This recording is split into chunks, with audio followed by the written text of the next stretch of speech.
बच्चों इस वीडियो में हम लोग सॉल्व करेंगे एनसीईआरटी के एक्सरसाइज 13.3 का question number 13। Probability that A speaks truth is 4/5। ए कोई पर्सन है, कैपिटल ए से उसको रिप्रेजेंट किया जा रहा है, उसके सच बोलने की प्रोबेबिलिटी है 4/5। अ कॉइन इज टॉस्ड, एक कॉइन टॉस किया गया। A reports that a head appear, A ने कहा कि हेड आया है और आप देख नहीं रहे हैं कि हेड आया है कि टेल। और ए हमेशा सच बोलता नहीं है, हर 5 बार में 4 बार ही सच बोलता है। तो ए ने बताया कि हेड आया है। The probability that actually there was head, तो इस बात की प्रोबेबिलिटी कि वाकई में हेड आया हो, यानी वो सच बोला हो। हेड उसने कहा तो हेड आया है, लेकिन वो कभी सच बोलता है तो कभी झूठ बोलता है। कह रहा है कि हेड आया है, अब इस बात की प्रोबेबिलिटी कि एक्चुअल में हेड ही आया हो। तो अब देखिए, ये 22 थ्योरम से लगने वाला क्वेश्चन है, क्योंकि दो कंडीशन है, सच बोलना झूठ बोलना। अब या तो सच बोला या तो झूठ, या तो इस बैग में से बॉल निकली या इस बैग में से। और कंडीशनल भी है, मतलब ये पता है कि वो कह दिया कि हेड आया है। तो ये 22 थ्योरम से लगेगा। 22 थ्योरम में सबसे पहले सेलेक्ट करते हैं कि कौन होगा ई। जो कंडीशन होती है उसको हम लोग ई कहते हैं 22 थ्योरम में। तो कंडीशन क्या है?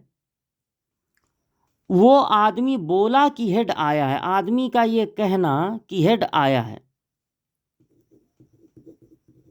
Report of A that it is head, A का ये कहना कि हेड आया है। अब जब हम यहां पर 22 थ्योरम लगाएंगे तो ये तो पता ही है कि वो कहा कि हेड आया है, लेकिन इस बात की प्रोबेबिलिटी कि एक्चुअल में हेड आया हो, एक्चुअल में हेड आया हो। तो अब 22 के अनुसार ये हो जाएगा प्रोबेबिलिटी ऊपर वाला, फिर प्रोबेबिलिटी उल्टा करके, मतलब E/EH। अब एक बार ये हेड के लिए लिखेंगे और एक बार टेल के लिए, और दोनों को ऐड कर देंगे। नीचे क्या होगा, एक बार इसको हेड के लिए लिखेंगे और एक बार टेल के लिए।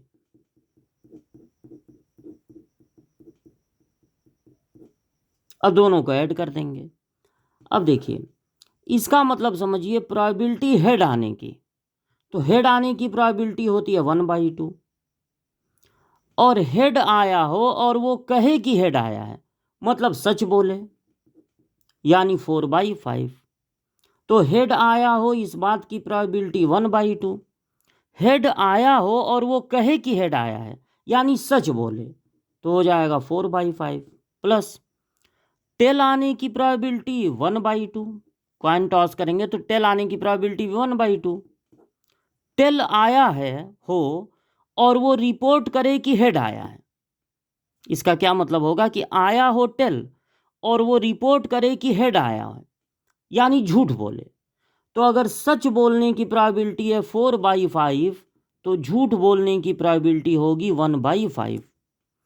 अब ये 10 ये 10 ये 10 कैंसिल हो गया, तीनों के नीचे है, तो हो गया 4/4 प्लस 1, यानी 4/5। 4/5 आंसर होगा, यानी ऑप्शन ए सही है।